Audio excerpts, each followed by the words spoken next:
Welcome to another Tellurian 22 video. Please like, comment, and subscribe. It's a small action for you guys, but it means the world to us. Dwarves. Dwarves are a race of strong human-like beings that reside in the mountain ranges of the northern continent. Inside these mountains, they have intricately created a series of complex tunnels and cities, sometimes extremely deep beneath the surface.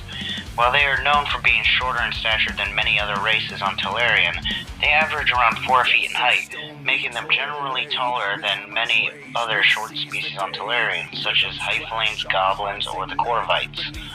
They tend to be a strong and stout people, with men typically possessing very prominent beards, which can be seen as a sign of maturity, while the women typically have long, intricately braided hair for similar cultural reasons. Dwarves also possess an admirable night vision, especially for a species that originated from humans. This is possible due to living conditions they endured by living within the mountains for longer than recorded history. As their tales will tell, they originate from a group of humans thousands of years ago.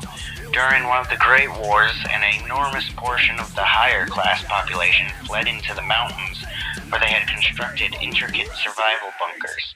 Supposedly, the majority of the wealthiest dwarven families' last names still originate from these higher class of humans thousands of years ago. The rich stay rich in every century, I guess.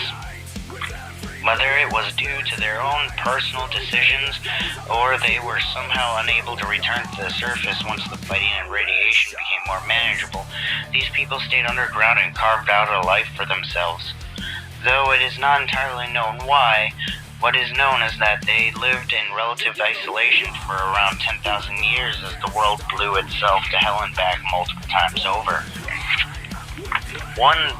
Over this time, they evolved and drifted farther and farther from their human ancestors, slowly adjusting to their new environment while expanding their bunkers into a series of interconnected cities and tunnels, mining deeper and deeper down in search of more wealth.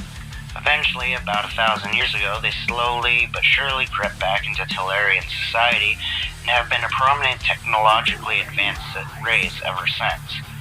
Their records of history are quite extensive and have managed to endure over the centuries.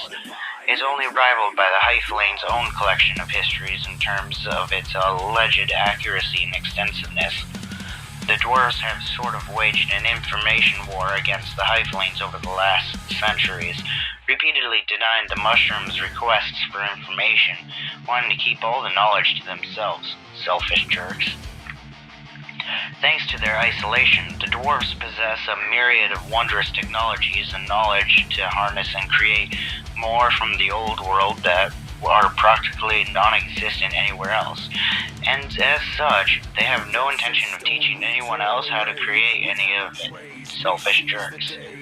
They are only interested in selling to species a fraction of what they have access to, and if you need any repairs or maintenance or anything they manufacture, you have to pay them again.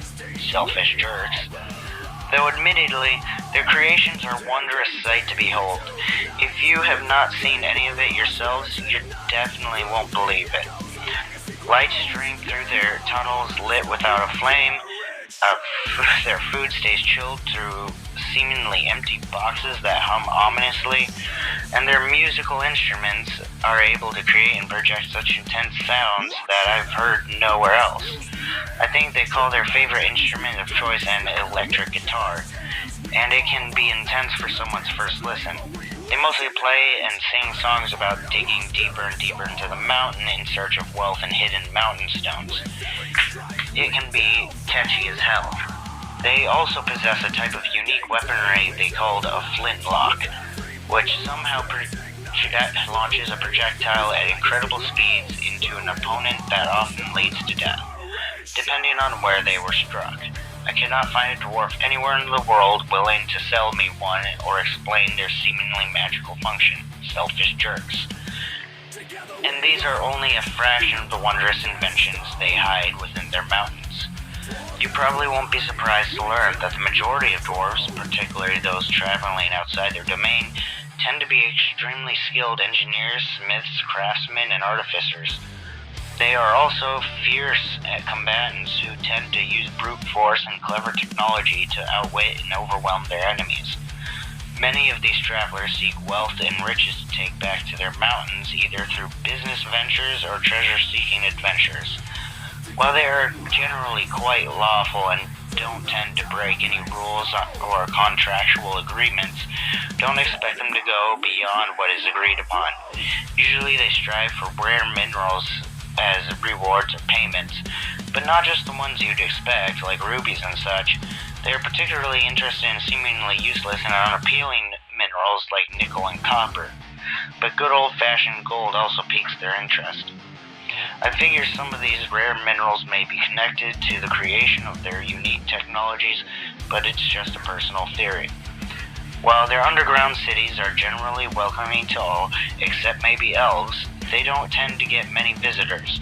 I mostly chalk this up to the difficult trek through the mountains, let alone finding their hidden entrances. Also, their welcoming yet unsharing and self-righteous nature can make them a frustrating species to deal with. Their most well-known city is, of course, Unity City, which was built into the Great Canyon as a partnership with the Earthsites.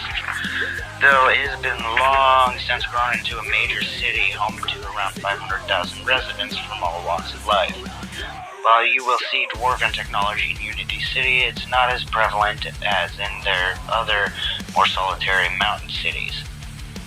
Regardless, the other major dwarven cities are a great place to visit if you want to put in the effort, but it can be awkward as you'll most likely be the one of the only non-dwarves there.